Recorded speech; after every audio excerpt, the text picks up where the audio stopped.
Hi friends, Dhanalakshmi cooking ಚಾನಲ್ಗೆ ಸ್ವಾಗತ. ಇವತ್ತು ಪೆಪ್ಪರ್ ಫ್ರೈ ಮಾಡಿದ್ದೀನಿ.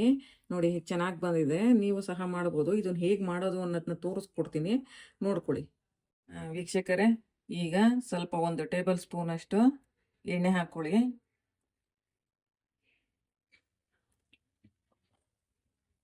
ಈಗ ಒಂದು ಈರುಳ್ಳಿ ಹಾಕೊತಾ ಇದ್ದೀನಿ.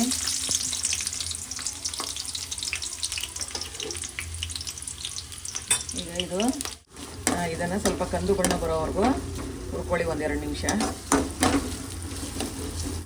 ಈಗ ಇದಕ್ಕೆ 1 ಚಮಚ ಶುಂಠಿ ಬೆಳ್ಳುಳ್ಳಿ ಪೇಸ್ಟ್ ಹಾಕೋತಾ ಇದ್ದೀನಿ.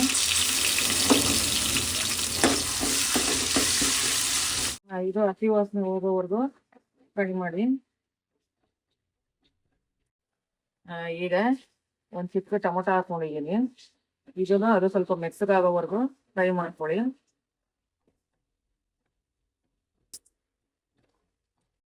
ವೀಕ್ಷಕರೇ, ಇವಾಗ ಚಿಕನ್ ಹಾಕ್ಕೊತಾ ಇದ್ದೀನಿ.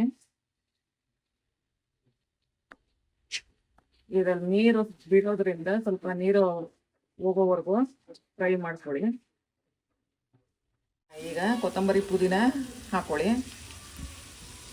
ನಿಮ್ಗೆ ಎಷ್ಟು ಬೇಕು ಅನಿಸುತ್ತೋ ಅಷ್ಟು ನೋಡ್ಕೊಂಡು ಹಾಕೊಳ್ಳಿ. ಚಿಕನ್ ಕಮ್ಮಿ ಹಾಕಿದ್ದೀನಿ. ವೀಕ್ಷಕರೇ, ಇವಾಗ ನೋಡಿ ಫ್ರೈ ಆಗಿದೆ ಚೆನ್ನಾಗಿ.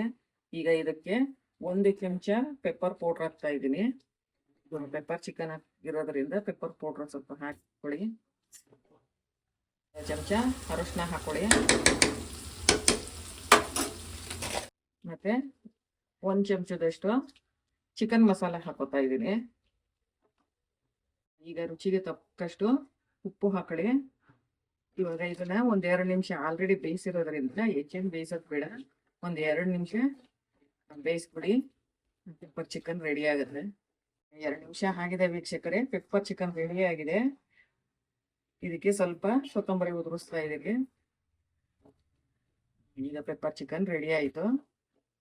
ವೀಕ್ಷಕರೇ, ಈಗ ಪೆಪ್ಪರ್ ಚಿಕನ್ ರೆಡಿ ಆಗಿದೆ. ನಿಮಗೂ ಈ ರೆಸಿಪಿ ಇಷ್ಟ ಆದರೆ ಲೈಕ್ ಮಾಡಿ, ಶೇರ್ ಮಾಡಿ, ಕಮೆಂಟ್ ಮಾಡಿ, ಮತ್ತು ಬೇರೆಯವ್ರಿಗೂ ತಿಳಿಸಿ, ಬೇರೆಯವ್ರಿಗೂ ಶೇರ್ ಮಾಡಿ, ಮತ್ತು ಸಬ್ಸ್ಕ್ರೈಬ್ ಮಾಡೋದನ್ನ ಮರಿಬೇಡಿ.